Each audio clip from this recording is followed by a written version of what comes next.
Krishna, Bhagavad Gita as it is by Prabhupada ji.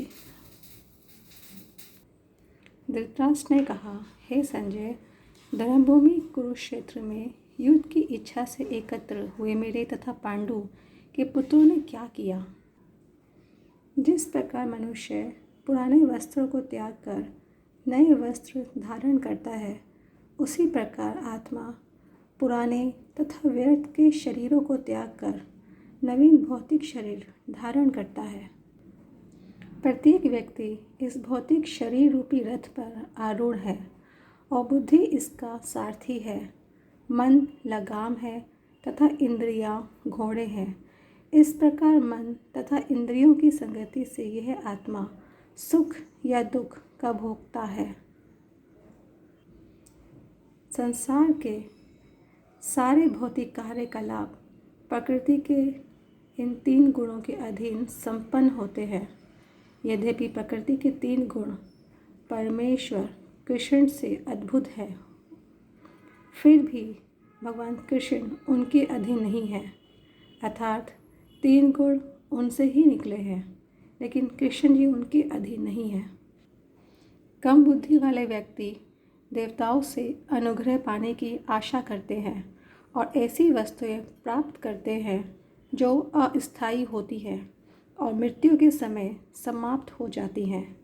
वास्तव में ये सारे लाभ भगवान द्वारा ही प्रदान किए जाते हैं। योग में सिद्ध योगी अपने शरीर को त्यागने के स्थान तथा समय की व्यवस्था कर सकते हैं। अन्य मनुष्यों का इस पर कोई वश नहीं होता। कृष्ण जी कहते हैं, मैं समस्त आध्यात्मिक तथा भौतिक जगतों का कारण हूँ। प्रत्येक वस्तु मुझ ही से उद्भूत है, निकली है। अर्थात जो बुद्धिमान ये भलीभांति जानते हैं, वे मेरी प्रेमा भक्ति में लगते हैं तथा हृदय से पूरी तरह मेरी पूजा में तत्पर होते हैं।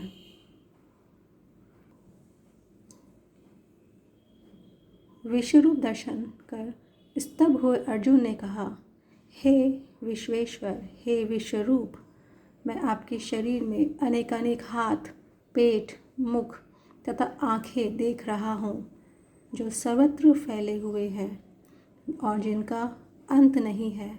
आप में न अंत दिखता है, न मध्य और न आदि। भौतिक जगत रूपी वृक्ष आध्यात्मिक जगत रूपी वास्तविक वृक्ष का प्रतिबिंब मात्र है। अर्थात मैटेरियल नेचर स्पिरिचुअल वर्ल्ड का एक मिरर है। इस भौतिक जगत रूपी वृक्ष में आसक्त रहने वाले मनुष्य की मुक्ति की कोई संभावना नहीं होती।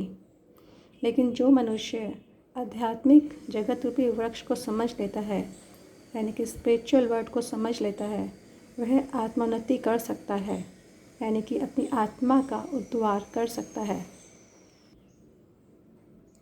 मृत्यु के समय जीव द्वारा विकसित की गई चेतना उसे दूसरे शरीर में ले जाती है।